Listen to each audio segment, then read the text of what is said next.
All right, welcome back to the Trauma Therapist Podcast. My name is Guy McPherson. My mission is to raise the awareness of trauma and to support and inspire new trauma therapists just starting out on the trauma-informed journey.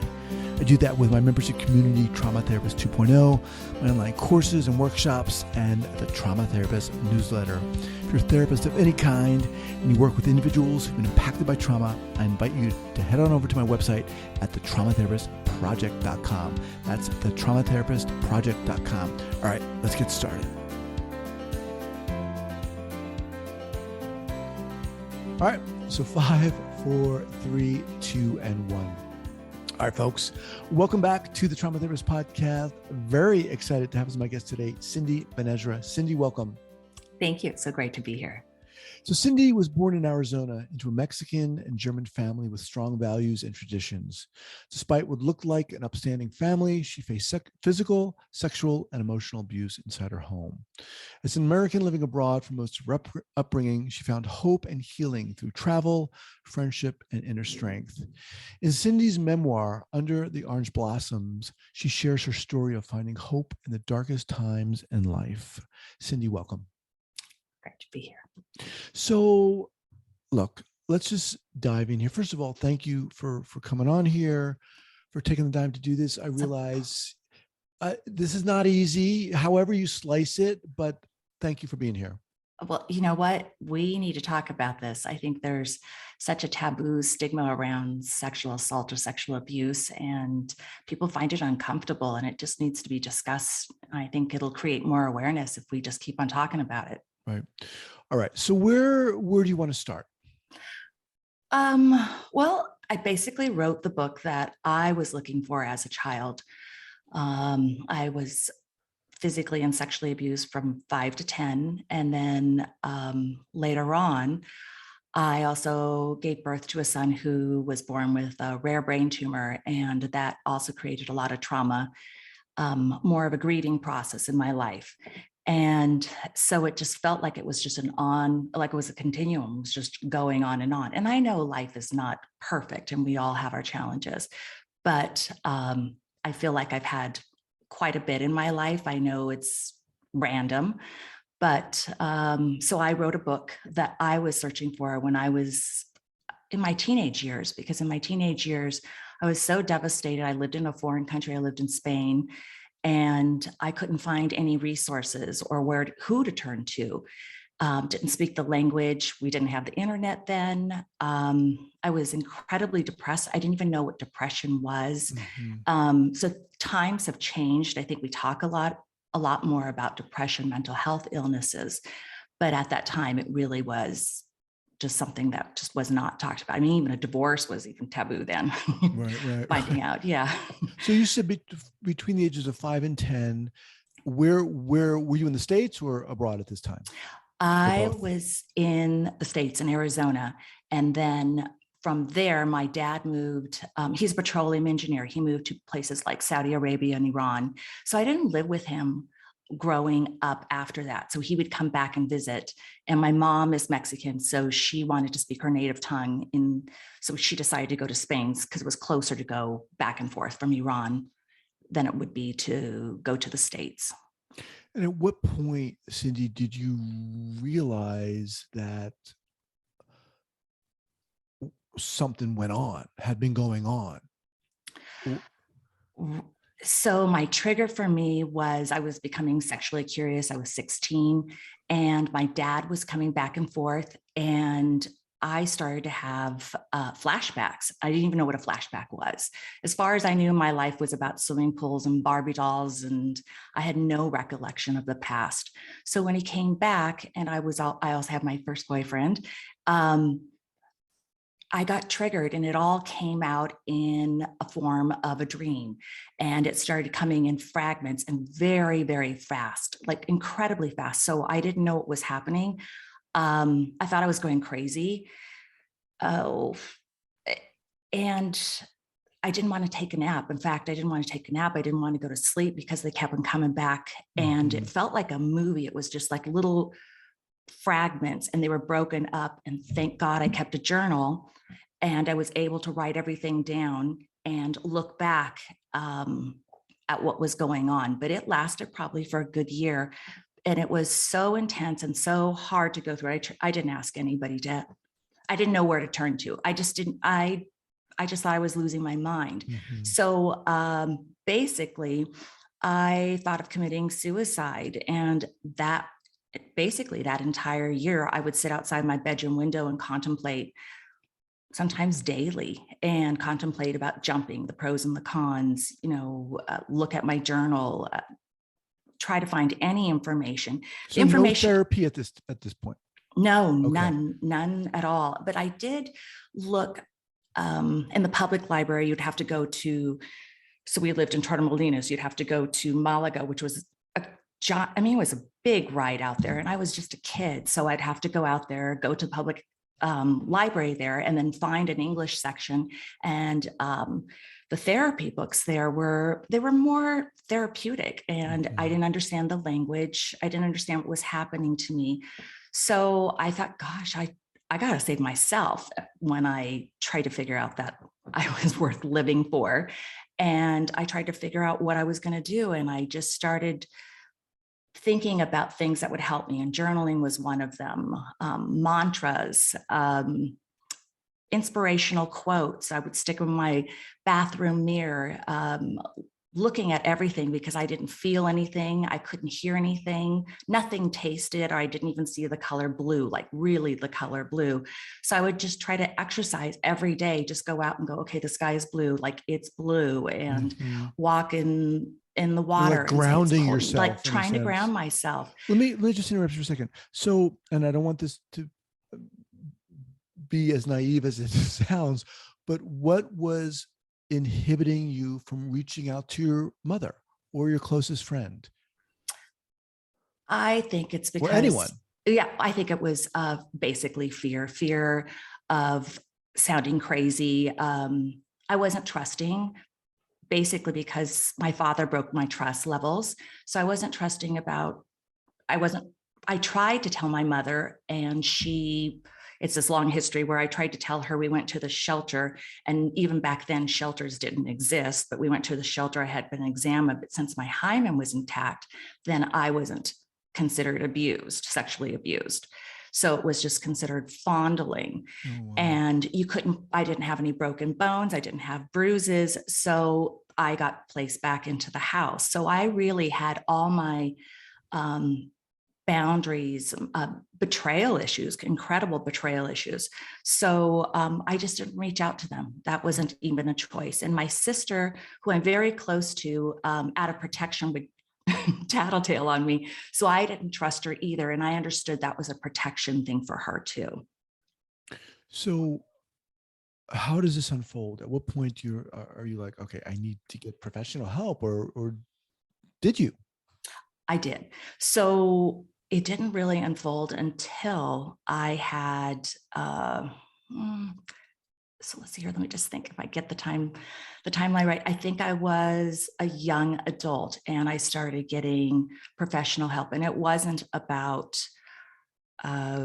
sexual abuse. It was more about, I got married young. So it was more marriage counseling, and then my son was born, and then it was about grief and loss. And from there, I decided to share, my history of sexual abuse and physical abuse. And that was kind of interesting too. I've had a lifetime of therapeutic help in many different ways, but I found that she was amazing at grief and loss. But once I told her about my attempted suicide, I felt like I was on suicide watch. And at that point where she was constantly checking on me, which was fine. I understand that's her role, but I just felt that as a therapist, she didn't resonate with me. So I found somebody else, and I just started going on this journey of trying to find different therapeutic help. And I realized too, that therapists are people, they have bad days, good days, they have children, bills, whatnot. So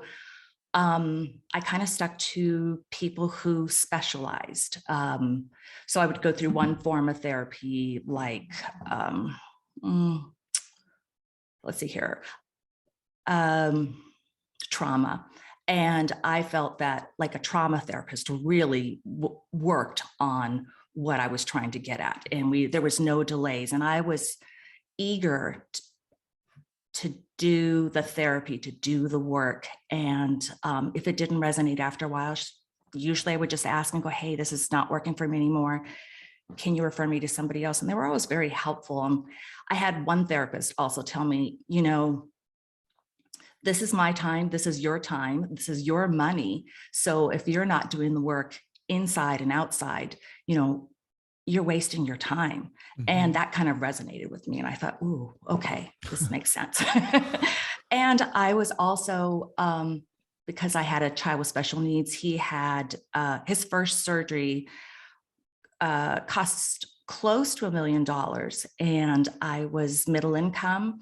And when your first bill comes out and it's close to $1 million, and he's 29 years ago, that was astronomical. So I ended up losing my home. I couldn't pay my medical bills, and I became homeless afterwards, and then a single mom. So that created a whole other form of trauma. So I had to find therapy that was based on a sliding scale. So that $25, that $50 really meant something to me. So I was really eager to get the results that I wanted to find. At what point, Cindy, did things begin to click? Did you feel treatment was working? Were you making progress? Were you working through the trauma? At what point? I would have to say probably more in my 30s or close to 40s. I think I was trying to find resolution, and I realized that there is no magic bullet. Like, you have to do the work. And I just started to become more particular about who I asked for help. Mm-hmm. And like EDMR, like, I'm like, oh, this is not working for me. Let's just go on to something else. Just started being really direct. Was there a particular modality that did work for you or resonate with you? I really, constellation, I have to say, constellation therapy. It was just the fact that I got to experience like a new father, a new mother, and then have a end result, the one that I was searching for. I found that to be incredibly powerful. It felt like boot camp, like mental boot camp. I don't know if it's for everybody, but it was kind of like hitting my head against a wall, and I needed that. That was great. And then later on, I think EDMR was great. I got a lot of success out of that. So you mentioned depression before. I mean, prior to finding a therapist that helped you, what symptoms were you experiencing? Were you depressed? Were you anxious, or what was going on? Fatigue. I was really tired, just fatigue. Well, first of all, I didn't want to sleep because I didn't want to have any more memories coming through. I couldn't taste. I just felt like I didn't sense anything. I'm also, being a teenager, I think my parents were just trying to just live their life too. And I don't think that they just probably chalked it up as a moody therapist, moody teenager. I also did confront my dad at 16 when I started having these repressed memories. And so, excuse me, so was he the abuser? Yes. Oh, okay. I'm so sorry. Yes, yeah. My dad was the abuser. So I did confront him. I found that to be very powerful, but very defeating, because a criminal doesn't usually say, hey, yeah, I did it. So that was really hard. And I started to realize that I was the only one that I could find probably the help that I could get until I got back to the States. Mm-hmm. So talk about the book, the genesis of the book. How did this come about? Why did you write the book? Well, actually, it started like a cookbook for me, which sounds weird, but I think I've had so much trauma in my life. I was taking my recipes. I love to cook and be creative. I was taking my recipes down and I was flipping them over because they're all dated. And I flipped over one and it said Mrs. Anderson's grilled cheese sandwich. And I looked at it, I thought, what? So I turned it over and I said, oh, age 5. I know what happened at age 5. And so whatever that memory I took a spiral notebook, wrote that memory down. And at the end of all the recipes, it basically took me an entire day to do. I noticed that I had 5 spiral notebooks, and one was on sexual abuse. The other one was emotional trauma from raising a child with special needs, being homeless, that type of thing. I had inspirational quotes, what are the things that got me through. And when I was rubbing my hands on them, I thought, gosh, you know, the one on sexual abuse just had a lot of shame that I was still carrying. And I didn't realize like how, like the levels of that, like the roots of that just are so deep and so compounded. No matter how much therapy you have, it still kind of hangs out in your closet in some weird way. And I just thought, I don't really talk about this. And I thought I couldn't have gone through all this trauma without having any value to it. So that's part of the reason why I did that. And I thought, this is the book I should have found. Because I found everything to be therapeutic, or if I read anything that was helpful, it was also just about their trauma. And then that was more damaging in a sense. I was more traumatized. So I just wanted to find something that had what happened to them, how they went through it, what they did, what worked for them. Maybe I could have taken one thing or 2 things out of it, or just thrown it away and go, okay, like, all right, so be it. But Right. I also needed to know that somebody got through. I just needed hope. I think that was a largest part of it, just hope. And talk more about how that was hard to find in your journey. Well, also being so isolated, living in a different country, people don't talk about sex. I mean, we just don't. I don't know. I love to watch people squirm in their seats when I tell them about my history. And it's not like I love to, but I could see that it makes them incredibly uncomfortable. But I think like, gosh, that's even just more reason to say Right. that. And people always said, well, you don't look like a person who's been abused. And that always amuses me. I'm like, well, what does a predator look like? What does somebody abused look like? And I thought, just people do not talk about this. Mm-hmm. So, I don't know. It's just been a long journey, just this crazy, crazy long journey. And if I think back, it was really tools that we all have inside of ourselves, you know, like journaling, meditation, mantras, self-care. Now we have the internet, you know, listening to podcasts like this. I think we all have a knowing of who to turn to or where to go. I've learned too that a lot of times, and I could recognize this too, I've learned a lot of times people, once they have a child, they go through the flashbacks, or it's some form of trigger.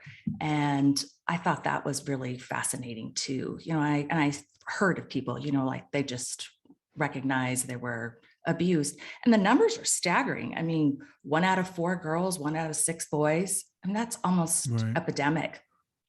Well, yeah. I mean, that's one of the reasons why I started this podcast. So when I was working at a clinic, we were assessing and treating young individuals who were showing early signs of psychosis. And one of our jobs was to take referral calls from parents and teachers and therapists, and through a series of questions, find out if their child or client, whatever, was appropriate for the program. And 99.9% of the times, there was trauma involved that had gone unrecognized by the therapist and by the teacher and by the parent. And I was like, what the hell is going on here? So we need to talk about this. But let me ask you this question here. You said things happen between 5 and 10. Right. That's a huge amount of time. Mm-hmm. I mean, I can't imagine. That's 5 friggin' years that this goes on. How are you doing now? I mean, it's gotta, come on. I'm a male talking to you as a female doing this, but I can only imagine it's just one step at a time. It is. One moment at a time. It is truly one step at a time. I think it's, I don't know. I always wonder what the numbers are with COVID, parents living with their children. Not that everybody's a predator, but if the numbers are one out of, 1 out of 4, it's just staggering to think about that and the proximity. And I'm curious to see what that's like. But I think it's crazy when you're a child, it's different when you're an adult. When you're a child and you're living with your monster, you're living with that person. I think children innately try to find ways to protect themselves. I used to pretend that my father never existed, and I didn't like him as a person, or I just didn't like him as a person. So I never engaged with him. I would actually pretend that he wasn't in the room. I would just walk past him. All these different defenses that I would say the words, I am the wallpaper, just trying to disappear or walk silently past him. I have to say, sometimes I look back and go, I can't even believe I went through that. But I think we're resilient. Humans are resilient. And if you really want to find health from your past or trauma, I think you will. I really do believe that. Who's your book for? It's for young teenagers. It's for adults. It's for people who want to be educated. It's for anybody, I think. I think so. So, talking with Cindy Benezra, the book is called Under the Orange Blossoms. So a lot of therapists listen to this, a lot of survivors listen to this, a lot of people who kind of identify into both of those headings listen to this. If they're to those people, to that person listening to this who maybe is going through trauma right now, what would you say to them? Well, I know there's 1-800 numbers out there. And I think that's probably a good place to start right there and look at local resources from there. Unfortunately, there's not enough, but I would start with 1-800 numbers. Yeah. Right now, as you sit here, as you're living your life, what are some of the challenges for you as you go through this, having written the book and so forth? I find it disturbing that people say, well, I don't know anybody like that, or I've never heard of that. That doesn't happen. I find it disturbing. I find it really naive. Maybe they want to believe that.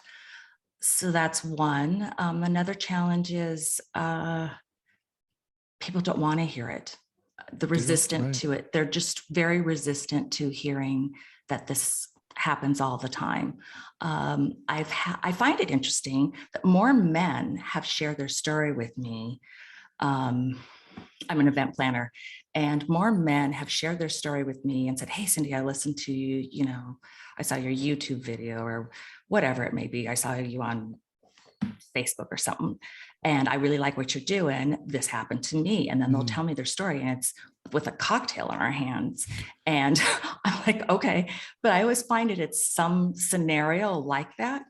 And men said that this has happened to me. It still affects my life. It still affects my sexuality. I find that it just blows me away how often that happens. And I mean, a lot. And women usually share online. So it's definitely different ways of communicating. And I've asked men, like, why don't you share that? And they're like, well, I'm a man. I could never do that publicly, but with you, it's differently. And so I just thought, gosh, there's just some really big gaps. Or I've talked to some young teenagers and say, I can't share because the system's broken. They would take their father or their mother or whomever it may be out of the household, and it's a 2 working income family, then they wouldn't have the means. And so they self-sacrifice themselves. And I hear that one too. And it just breaks my heart. I think it's definitely a broken system. Hope seems to be an important message that you want to bring to this. The hope of healing, the hope of being able to move through this.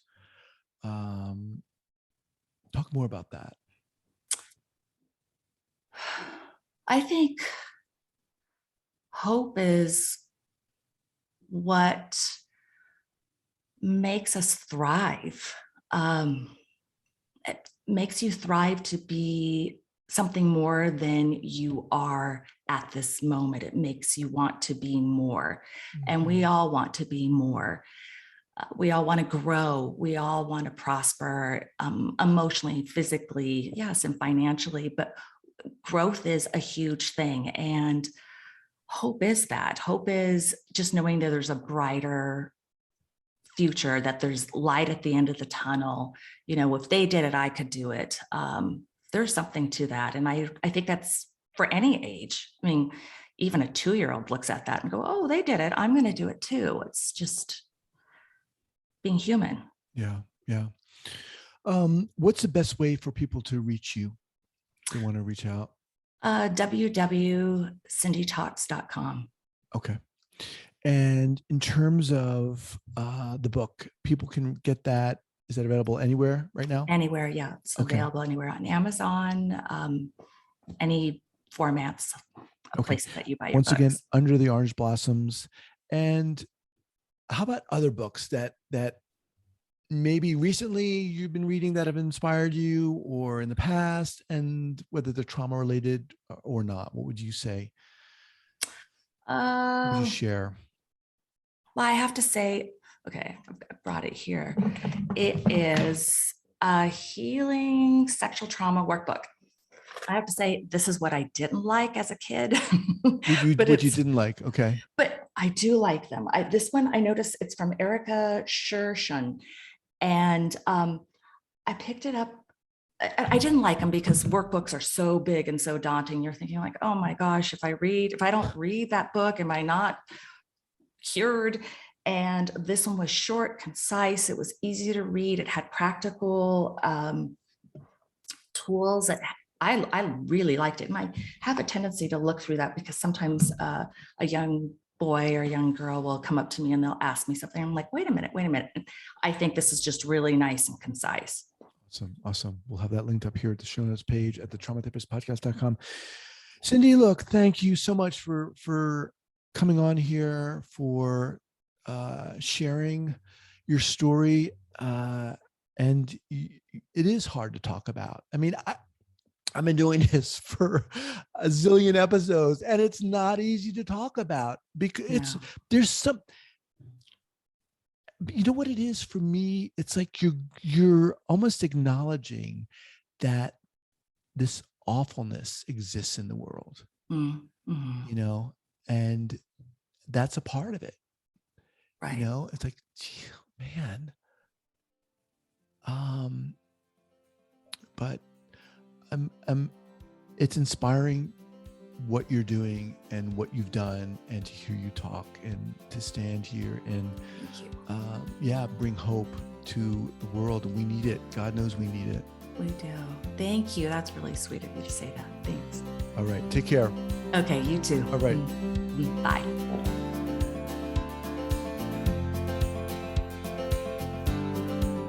Thank you so much for listening and supporting this podcast.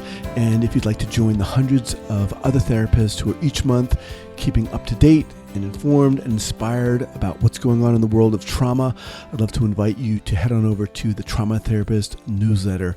That's the traumatherapistnewsletter.com.